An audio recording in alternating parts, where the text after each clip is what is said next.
stuff is going to be on our tasting card. So we'll start right off here with the salad. You know, I figure get the healthy one out of the way before we get to some of these other ones, a little bit heavier for you.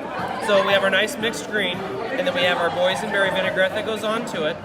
It's a nice seared piece of salmon, and then we've got the boysenberries and blueberries on to there. So it's really nice fresh flavor. The boysenberry works really, really well with that one. And then we dive down here. This is our boysenberry pot roast. So we've got the boysenberry mash, which actually is a good flavor. Like, I was kind of wary at first, but it came out really nice. A little bit of the syrup on top of the inside round, and then some of the nice heirloom carrots that are really tasty. So then we have our boysenberry hummus. The flavor on it actually, it's really nice and smooth, but you still taste a really good hummus into it. And then serve with a little pita bread and some veggies on the side. Then we have last year's kind of like just huge, ginormous hot dog. It's a 2-foot long all-beef hot dog with the roll that we make in here in our own bakery. It's a sourdough boysenberry bread roll.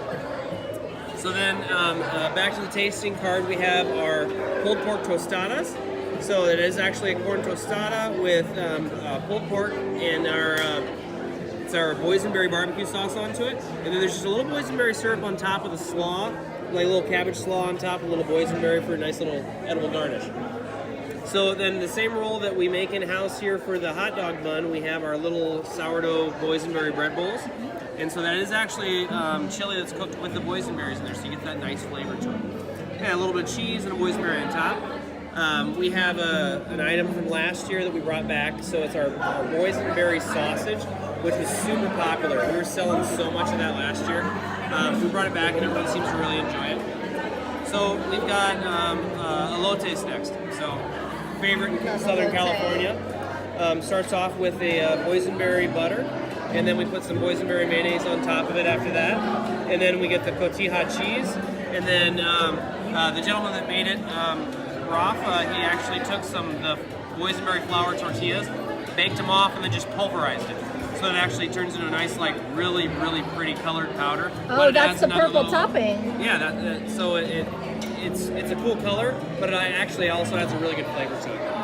And then one that actually even my sitter asked me if we were going to bring this one back this year was just the boysenberry barbecue sauce on the chicken wing. So I'm glad that that one, you know, made it when we kind of wheedled down from like 20 items that we were trying to nail down to just this 12. So that's really, really popular. So then we have our boysenberry mac and cheese. So it's actually a very, very rich cheese for the macaroni.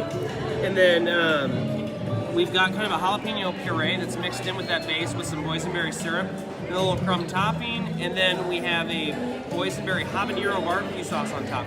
It's not going to burn your mouth at all. You're going to taste heat, which you should, but the cheese kind of balances that out. It's really good. Then we have this is actually from our chef up at the hotel, and this is her jambalaya with a little bit of boysenberry flavoring into it. The andouille sausage in there is really, really nice. A little chicken thigh. It's a really, really good jambalaya. So, and then we have the Berry Beast. So this is kind of like just the large concept sandwich this year. It's a little kind of a base of a sandwich that I brought with me from back home. And so it's actually a fried pork tenderloin.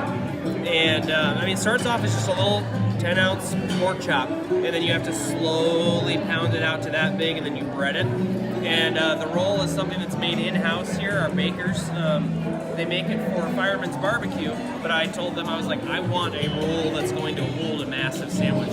So they whipped this up for me, and it just works out great for this sandwich. Wow. And then we've got actually, it's a bacon-wrapped onion. So you're looking at about 2 pounds of bacon on this thing. Woo. So each one has about 7 to 8 strips of bacon. I mean, if you're a bacon lover, like, that's it right there. I mean, I'd eat those first.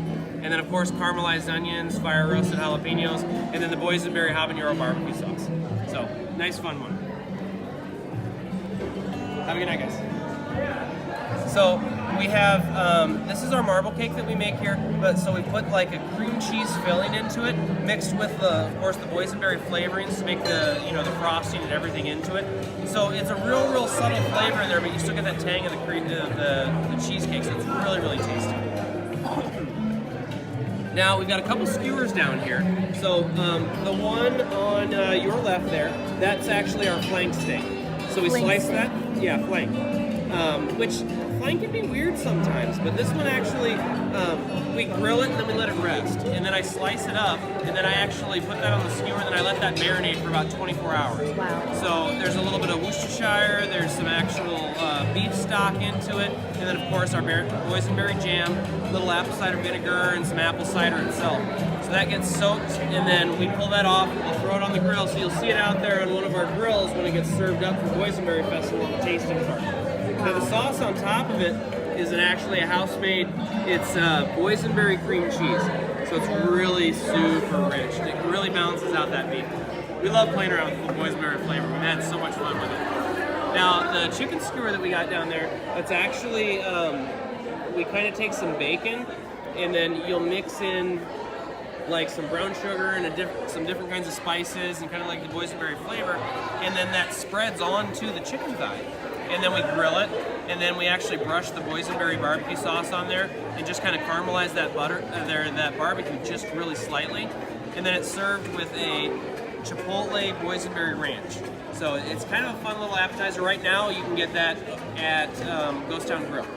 So we've got that as an appetizer that we put on the menu. And then of course a couple drinks that we've got here. We've got the boysenberry basil lemonade, and then this is a boysenberry boba with house-made boba. Boba isn't a big thing in the Midwest, so I had to actually learn how to make boba when I got out here. So it was kind of cool. The executive chef at the park, Bobby Obizi, showed me how to make it. It was really cool. I love learning stuff, so it's fun. So then we have our boysenberry tart. Just real simple, kind of nice little, instead of getting like a whole boysenberry pie, you can try this one and just kind of, it's a really neat flavor. And then we have a boysenberry sugar cookie with a nice little just crystallized sugar on top. It's really tasty. Then we've got, this is going to be our cookie decorator that we're going to have for the kids that they can decorate. So this size right here is only the 3.5, so it'll actually be a 5.5 when we have the kids decorate it, so it'll be a little bit easier for the kids. Okay. So right now, this one, I think I like this flavor the most of it. So it's kind of like a key lime boysenberry tart, and it works. Like when I first heard it, I'm like, I don't know. But they had me try it that first time, and I was hooked onto it. I'd eat these things every day, I swear. So then we've got their kind of concept of the kind of like an Americanized macaroon. Yeah. But it's a boysenberry and some chocolate into it, and a nice little boysenberry frosting on top. Be careful; these are just as addictive as the tarts. Like I'm a big sweets guy, so this is hard. Then of course our famous boysenberry pie. It's classic and it's a really good flavor. I really like the boysenberries on that one. And then this one, I guess it's kind of like a Spanish dessert thing. They call it, what is it, buñuelos? Is that what they call it? Buñuelos. Okay. I'm glad I keep remembering it. So they take the boysenberry flour tortilla and they cut them up and then they fry them and they toss it in the cinnamon sugars, and then they put boysenberry soft serve on top of it. Wow. So it's a cool little dessert. When I tried that one, like I was about ready to take somebody else's as well. It's a good one. So I really enjoy these desserts.